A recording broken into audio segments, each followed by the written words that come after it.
सभी भाई बहनों को जय मसीह की। जब कोई व्यक्ति परमेश्वर की बुलाहट को पहचान कर उसके मार्ग पर चलने लगता है तो एक नई यात्रा शुरू होती है जो दिखने में उज्जवल होती है पर भीतर से चुनौतीपूर्ण, क्योंकि शैतान नहीं चाहता कि कोई आत्मा उद्धार की राह पर आगे बढ़े। जैसे ही हम प्रभु के मार्ग पर कदम रखते हैं, शैतान अपने पूरे बल के साथ हमें पीछे खींचने की कोशिश करता है। यह खींचतान केवल बाहरी नहीं बल्कि भीतरी होती है।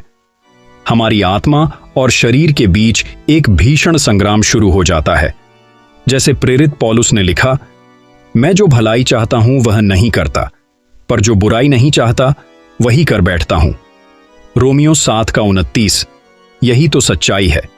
जब हम परमेश्वर की आज्ञाओं पर चलना चाहते हैं तो हमारा मन भी बदलता है, पर हमारी आदतें हमें पीछे खींचती हैं। जैसे कोई नाव आगे बढ़ना चाहती है लेकिन पीछे बंधी रस्सियां उसे रोकती हैं। हमारी पुरानी सोच, डर, अपराध बोध, शंकाएं और आत्मदोष की रस्सियां हमारे आत्मिक विकास को रोकती हैं।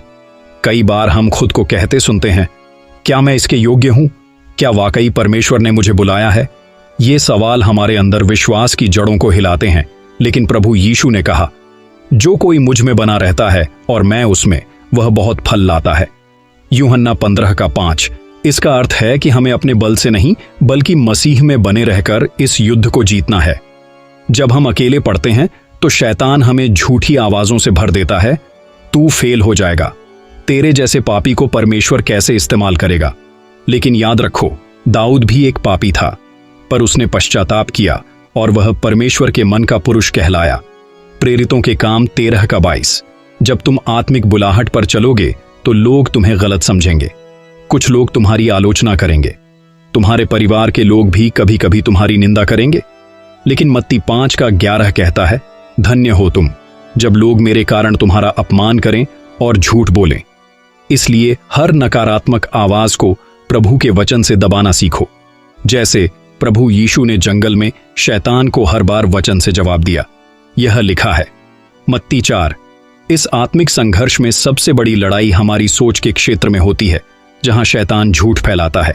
लेकिन कुलुस्सियों 3:2 कहता है, अपने मन को ऊपर की बातों पर लगाओ, न कि पृथ्वी की बातों पर। जब तुम लगातार प्रभु के वचन में बने रहोगे, प्रार्थना करते रहोगे, आत्मा के फलों में बढ़ते रहोगे, तो यह आत्मिक संग्राम एक दिन आत्मिक विजय में बदल जाएगा, क्योंकि अंत में वही जीतता है जो अंत तक विश्वास में दृढ़ बना रहता है। जैसे प्रकाशित वाक्य 2:10 कहता है, मृत्यु तक विश्वास योग्य बने रह तो मैं तुझे जीवन का मुकुट दूंगा। इसलिए डरो मत, पीछे मत हटो। बुलाहट पर चलना कठिन है, लेकिन मसीह हमारे साथ चलता है और उसकी आत्मा हमें हर भीतर की लड़ाई में शक्ति और सामर्थ्य देती है।